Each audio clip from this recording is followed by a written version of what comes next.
आइन्स्टाईनची theory of relativity हे म्हणते की जिथे ग्रॅव्हिटी एका ऑब्जेक्टची जास्त असते आणि तो ग्रॅव्हिटेशनल पूल जास्त असतो तिथे टाइम स्लो चालतो, पण जिथे ग्रॅव्हिटेशनल पूल कमी असतो किंवा नसतो तिथे टाइम कंपॅरेटिव्हली फास्ट चालतो.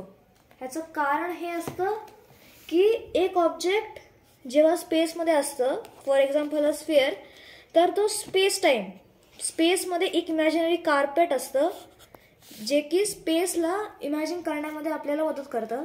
ते बेंड होतं आणि तो जो बेंड असतो तो एक स्लोप बनवतो त्याच्या आजूबाजूला, आणि तो स्लोप जो असतो तो छोट्या गोष्टींना त्याच्याकडे अट्रॅक्ट करतो, ज्याला की आपण एक ग्रॅव्हिटेशनल फोर्स म्हणून समजतो. पण एका स्लोपच्या खालपर्यंत एक गोष्ट यायला त्याला centre of mass, centre of gravity आणि जी सरफेस असते ती अलाइन व्हायला पाहिजे. जसं की एक स्थिर गोष्ट, centre of mass, centre of gravity आणि हा सरफेस अलाइंड आहे. पण एका स्लोपच्या केसमध्ये जिथं ग्रॅव्हिटी खाली पुल करते एका ऑब्जेक्टला, तिथं सेंटर ऑफ मास इथं आहे, सेंटर ऑफ ग्रॅव्हिटी इथं आहे, पण सरफेस अलाइंड नाही आहे.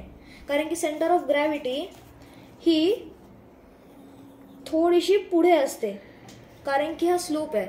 मग ते अलाइन करायला तो ऑब्जेक्ट आपोआप पुढे जातो जोपर्यंत तो स्लोप एक प्लेन सरफेसमध्ये नाही कन्वर्ट होत.